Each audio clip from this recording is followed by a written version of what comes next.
My name is Rick Ramos. I'm an attorney here in Houston, and I have been chosen by several families throughout the state of Texas to go ahead and represent their children who were in fact the victims at the Travis Scott concert. We are here to express our concerns to the general public, express our sorrows to the families that have lost individual loved ones, their children, at this concert. At this point in time, we have engaged in the representation of these victims in order for them to, number one, receive proper treatment for their injuries, and number two, the trauma associated emotionally with the scene and what these children were subjected to at this concert. They were subjected to witnessing dead bodies. They were subjected to seeing people dead right in front of them that could not be resuscitated. They were subjected to seeing bodies that were turned purple right in front of their eyes. They witnessed their friends being crushed by barricades. They witnessed their brothers and sisters being stomped on while a mob crowd was trying to essentially enter an event and then leave an event. The biggest issue in this entire situation, as far as who is responsible, is that back in 2019, in the same premises, in the same event, with the same artist, a very similar situation occurred. Not very, it was the similar situation. It was the same, meaning the crowd went ahead and stormed the barricades, went into the actual venue. Security could not stop it. There was criminal activity that took place at the concert back in 2019, again with the same artist at the same venue, and essentially tickets were handed out. Children were in fact hurt, and children were passed out. That's important because the whole premise of this case here, as we sit here today, is that in 2021, the holders of this event that went ahead and acquired a permit for the premises, okay, had essentially notice, an actual notice, and they could foreseen the fact that this, in fact, was going to take place because it has taken place before in the same venue. That is probably the key component in this entire lawsuit. In addition to that, Mr. Scott, once aware that we have bodies floating on the crowd, body surfing right in front of him, lifeless, okay, continue on with the show. Not only did he continue on with the show, as more and more bodies were dropping, essentially he went ahead and turned to the crowd and got the crowd more energized, more pumped up. You know, like this was feeding the crowd. And essentially he got this crowd and enticed this crowd and turned it into an absolute mob when they went ahead and were hurting one another. The key component in this, again, is the fact that Mr. Scott was able to finish his set.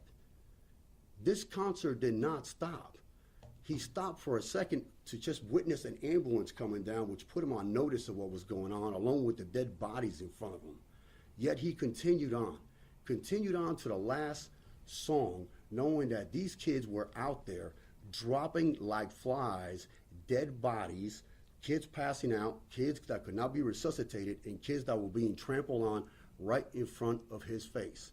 Essentially, Mr. Scott took the approach, in my opinion, that the show must go on, but the show must go on doesn't mean people got to die at your show. He went ahead and this is what he decided to do. He decided to go ahead and then pour gasoline onto this show, like I like to say. After seeing the dead bodies right in front of him, he turned around to the crowd and said, "Everybody put your middle finger up. And then let me see you put your other middle finger up." And then the other half of the crowd is screaming, "Let me out of here, I'm going to die." That's what you could hear from the crowd. Yet he continued on and played two subsequent songs for the next 15 minutes while children were being trampled, some of which are in fact our clients, and caught in barricades. They suffer severe injuries, whether it was shoulder, we have ribs that were essentially broken, we have legs that were essentially ankles that were not only badly sprained, we have hamstrings, we have kids that were tumbled over, stepped on. We have one girl that actually landed in a gutter. If you can believe, your own daughter landing in a gutter at a concert. So our concern is Mr. Scott is fully aware, okay, of essentially the cause of his behavior and his actions. At some point in time, you have to be accountable. And this is all about accountability. If you knew and you can foresee the fact that this is going to take place, because it has happened before, and you don't do what you need to do in order to prevent it, in order to have safety measures in place, in order to assure the safety of these children and adults while they're at your concert, then you need to be held liable. Now, there was a permit that was obtained by Mr. Scott and his management group in order to be able to hold this event. You have to put together a proposal, 60 plus pages. You have to put down the security you're going to have. You got to put the medical staff that's going to be present. You have to put exits in place. Well, Mr. Scott had an exit strategy after his last set, except our children that were present did not have an exit strategy. Their exit strategy was to get run over, tumble over, and essentially get broken bones and see dead people on the way out of his concert. While Mr. Scott went ahead and took his exit strategy right out the side door without a scratch and left the entire scene of the accident after he went ahead and lit it on fire and watched it burn. So that is what we're here for. And we just want to say that, you know what, we really are hurt because we are also parents. We have children that if one of our kids would have undergone such a tragic event in their life, this is a life-changing event for a child. We would want somebody to step in and actually seek justice for these children and pursue every remedy available under Texas law in order to obtain that. And that's what we're going to do. Any questions? What are you guys trying to get out of this settlement? What are you looking for? Essentially, what we're looking for in a settlement, and at this point in time, that's premature, but the lawsuit essentially is in the millions of dollars, and I'll tell you why. The victims are all young. Some of these victims are, give you an example, one is a scholarship football player, okay? He's on scholarship, so he has a rotator cuff tore, he has a hamstring destroyed. This kid's a running back by trade. Now, he can't work out, no weight training, no spring football. His scholarship is in jeopardy, and never mind the fact that he saw two people actually died in front of him as he was getting basically run over on his way out of the event. So when you look at the damage model, essentially on a case like this, what you're looking at is you're looking at what are the injuries that took place, and then something that you can't quantify or you cannot measure, which is the traumatic event and the effect that this event has had on these children emotionally. Some of these children may not be able to go into crowded rooms anymore. They may not be able to go into crowded restaurants or concerts or events, essentially because they are going to suffer emotionally from what occurred in this event and go ahead and take that and transgress it over into other events or other venues in their life, which is going to impact your quality of life. So this case is just more than money. It's really about the emotional well-being of our community, of our children going forward, and somebody at least trying to address what occurred and get to the bottom of it, in the sense that Mr. Scott, again, was fully aware from the basis of all the evidence that's out there that this was likely to occur, and he could have foreseen this as happening at this event. So that's why we're here. So if you have any questions, please feel free to ask. How many current clients are you representing in this whole lawsuit? We have approximately 10 right now. We're on our way probably to 20. So, and one of them is a death and out of state. And the other ones are all children that half of them are minors. So, I mean, that, you know, they bought their tickets. Some of them had side jobs in order to go ahead and get their money, in order to save their money. These tickets were some in excess of, you know, $300, $600, $1,500 a pop for these kids that went ahead and put up their money to go to this event. Some of them showed up at 12:30 in the afternoon to be able to run up to the main stage and be the first ones there. What they didn't understand that there was a wave coming right behind them, okay, just being stacked like sardines with absolutely, there's no capacity rule for an outdoor event in the city of Houston, which is insanity in and of itself, okay? But you have to have at least some level of common sense, which is if you're going to have that many people packed in this venue, obviously the 68-page proposal that you put forward in order to obtain your permit had to have safety measures beyond safety measures because of the history that you had already in this city on a similar event. You mentioned one of your clients is one of the deaths. Do you care to share they've all the names have been released? Do you care to share who that is and what it's been like, communicating with the parents or I will tell you that out of respect for that family right now, because they are grieving the death of their child, I will not disclose the child's name. I think that is completely unfair to try to piggyback publicity on that. What I am going to tell you is this: that family's grieving. The family's upset. The family's upset because they're from out of state. The family's upset because they had their child come to Houston. The family's upset because they didn't bargain for their child to show up at an event and then not come home. So essentially, this is a process also for this family that now has to obtain counseling. Now they have to obtain a support system. Now they want answers as to what happened to their child while that child was here attending a concert, where you're not supposed to end up dead at a concert. You're supposed to show up with your friends, go have a good time, go have fun, and just enjoy being your age at that point in time. So it's a tragedy. It's sad. Rick, when you talk about filing a lawsuit against multiple defendants, what we're talking about? Multiple defendants are, and at this point in time, Andrea, the best way to say this is this: multiple defendants are defendants that are going to be held liable for what occurred. But you have to be careful in the defendants that you pick. You cannot take the approach of taking a shotgun approach and want to sue everybody under the sun that you think was somehow responsible for the event. So you really have to look at the evidence. You have to look at the paperwork. You have to look at the statements from the actual victims. You have to look who was present. And then you have to make sure that when you actually file your lawsuit, okay, that your defendant is somebody that can be held liable. It is not someone that you're just trying to go ahead and sue in order to gain publicity or just to have them on the piece of paper in order for you to say, well, we sued 15 people. Well, we don't want to sue 15 people. I want to sue 20 people if they're responsible, 25 people if they're responsible, but maybe they're just going to be 10. So that's the process that we're undergoing, because I think due diligence requires us to do that, and that's the right way to do it for our clients. If the English station doesn't have any... Just one more. We were talking kind of off camera about Yes, sir. kind of just what you mentioned. When you have that many levels of, you got Live Nation, you got Travis Scott, you got City of Houston, you got all these people, how hard does that make the investigation to bring all this together to get justice for your client? It makes it more difficult because you have layers of defendants. So anytime you have layers of defendants, then from an investigation standpoint, and that's, I have one of probably the best in the state to do that, but you have to layer liability. So what happens is you have concert goings that purchased a ticket. And, just as a word of caution to every lawyer that has filed a lawsuit out here, may have picked the wrong defendant, okay?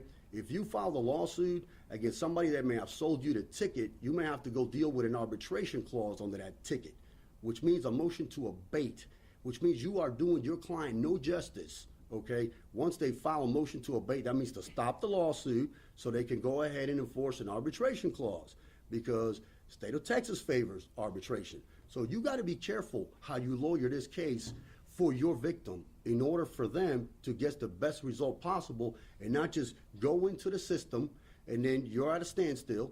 Your client will receive absolutely zero in the form of justice or compensation, because procedurally you are ill-equipped as an attorney to go ahead and handle the case. So you have to do it right if you're going to do it. Okay. Vamos ahora a hacerlo en español. Lo mismo, tu nombre, tu Ujú. título y lo que estamos haciendo aquí el día de hoy. Mi nombre es Ricardo Ramos, soy un abogado aquí en la ciudad de Houston y estoy representando muchas de las víctimas del concierto de Travis Scott y la tragedia que pasó en el concierto de Travis Scott. Muchas de las víctimas verdaderamente son niños o niñas, son menores de edad. Algunos son adultos, pero verdaderamente son menos de la edad de 25 años. Esos pobres niños verdaderamente entraron a un concierto para ver una estrella que ellos verdaderamente oyen la música de esa estrella. El problema es que esa estrella, okay, antes, cuando tuvo eventos aquí en Houston, tuvo los mismos problemas que tuvieron en el concierto de 2021.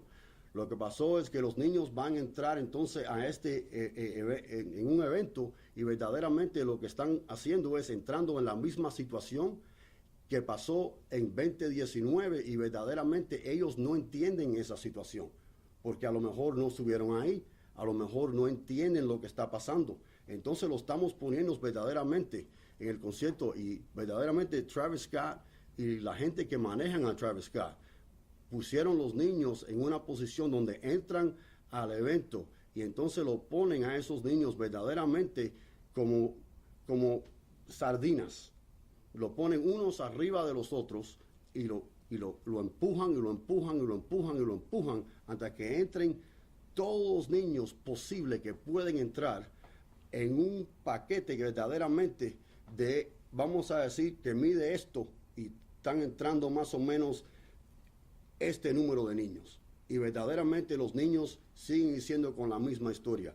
No pueden respirar. Habían niños que verdaderamente estaban parados la cabeza para poder respirar y ponerse para abajo otra vez cuando verdaderamente tenían toda la presión en el pecho que no podían respirar, no podían moverse para irse porque no podían. Entonces están puestos en una situación donde tienen que estar en una posición a riesgo de su propia vida. A ese riesgo de su propia vida hubo gente o otros niños al lado de esos niños que se murieron.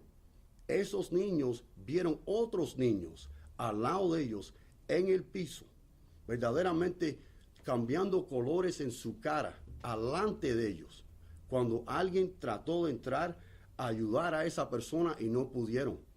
Esa persona se murió. Ese niño vio eso.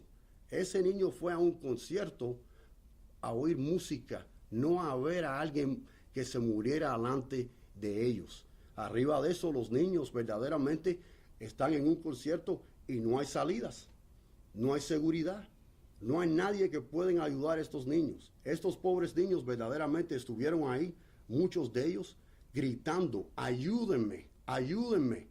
Nadie vino a ayudar a los niños, nadie. Esos niños se quedaron ahí solos. Y hubo un tiempo que esos niños te van a decir que verdaderamente en su cabecita pensaron que se iban a morir en ese mismo punto. Y verdaderamente eso no se puede tolerar.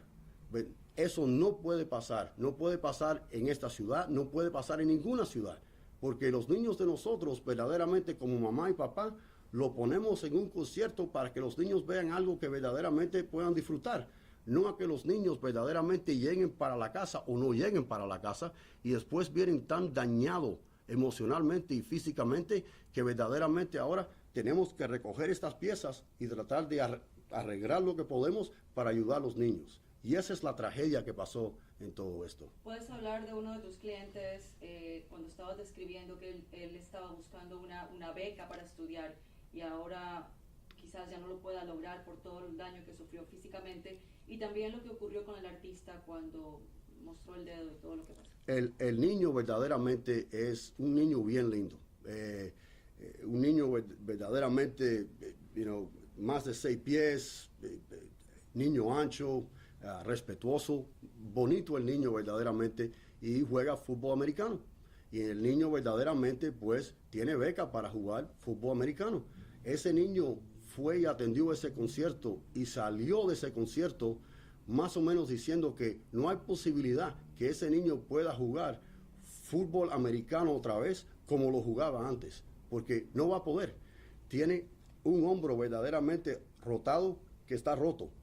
Tiene una pierna verdaderamente que no la puede mover en este momento. Ese niño en este momento no puede perseguir su sueño, que es lo que él quería hacer en su vida, verdaderamente porque fue al concierto. El concierto de Travis Scott fue uno donde el artista Travis Scott vio por sus puros ojos los niños muriéndose alante de él. Le dijeron a él que había muchachos o niños que estaban pasados de oxígeno en el piso, que no se podían levantar, que había niños verdaderamente que estaban muertos.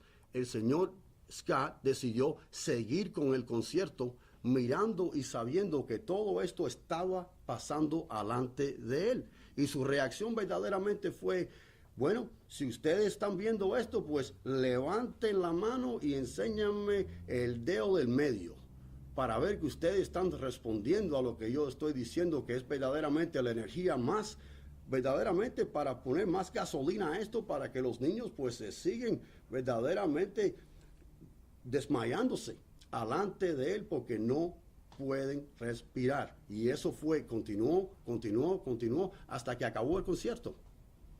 Ese hombre acabó el concierto y después se fue en un plan de escape, como le dice él. Pero los niños, cuando se acabó, no había escape. Los niños estaban verdaderamente contra paredes de hierro que no podían salir. Cuando vienen los otros niños, los empujan a todas esas paredes y no pueden respirar. Por eso hay costillas rotas, por eso hay problemas en los estómagos, por eso hay piernas que los niños no pueden caminar. Los niños estaban corriendo uno arriba de los otros. Agarraron las entradas y subieron las entradas porque subieron arriba de los cuerpos de cada uno hasta que llegaron a la calle. Eso fue lo que pasó en este concierto. Verdaderamente una tragedia, pero bien grande, bien grande. Abogado, si me pudiera decir en español el tipo de clientes que está representando, son que sufrieron daño psicológico, daño físico, y escuché de uno que lamentablemente perdió la vida. Si nos lo puede decir en español, por favor. Sí, los niños tienen los dos. Los niños tienen verdaderamente, físicamente, pues tienen muchos daños a las costillas porque se quedaron plantados verdaderamente por las costillas, donde el hierro va que divide el concierto, que es como una pared chiquita para tener a todos los niños en un área. Los niños se me quedaron verdaderamente puestos en esa área de ese hierro y no se podían mover por hasta 15 minutos.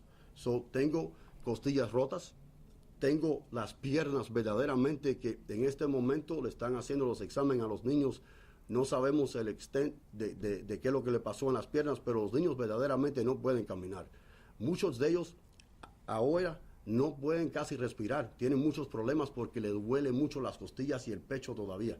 Todo eso se tiene que examinar y todavía no se sabe si verdaderamente adentro pues hubo una ruptura adentro de un órgano verdaderamente, porque no se sabe. Los niños se quedaron verdaderamente con esa presión puesto a esas paredes de metales. Tenemos los dos. Tenemos físicamente, los niños pues sufrieron mucho, ¿ok? Y emocionalmente sufrieron demasiado. Tenemos los dos componentes en el caso verdaderamente. Y el chico no quería decir su nombre del chico que perdió la vida, lo entiendo, pero es uno nada más, ¿verdad? Hasta ahora es uno el que tenemos, y verdaderamente la familia, porque no viven aquí, verdaderamente nunca pensaron que eso iba a pasar en un concierto cuando mandaron la niña. Ahora acá. habla en español de la parte del número de entidades o corporaciones que se está buscando demandar y el monto que se está buscando conseguir, la compensación. Estamos buscando verdaderamente, todo el mundo está buscando Live Nation, tú sabes, más o menos, ¿okay? Pero esas corporaciones verdaderamente pues tienen 3 subsidiarios. Es Live Nation Global, Live Nation Management, Live Enterprises, y entonces pues viene a Travis Scott, y después hay Cactus Jack Records. Cuando tú estás yendo verdaderamente y vas yendo por la línea, pues vas a llegar más o menos a 13 o a 14 en estos momentos que estás buscando, a ver si esa gente fueron parte del evento verdaderamente, y pues podemos buscar a esos, traerlos adentro de la corte, ¿ok? Porque queremos saber qué fue lo que pasó. ¿Por qué ustedes invirtieron en la ciudad de Houston a buscar este venue, este lugar, a traer a los niños de nosotros aquí adentro y verdaderamente a ponerlos en una situación donde se iban a matar? Por eso es lo que estamos buscando nosotros, y estamos buscando la compensación en los millones de dólares, porque esto no se va a curar ninguno de estos niños por el resto de su vida.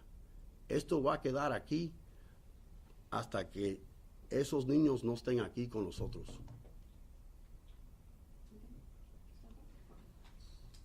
Gracias. De nada. You're welcome. Thank you.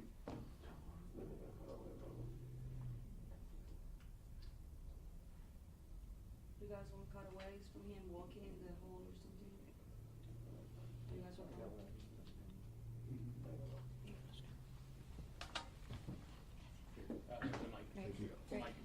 Hold on, break. I don't wanna The run mic, off with the your mic, mic. the mic. Yeah. I was worried about that. I know. Yeah. Thank you, man. I appreciate you. We're looking to bring one of the victims later, so we'll let you guys know. Like later today or? Like, he got a scholarship, yeah, correct. Yeah, later today. All right. So,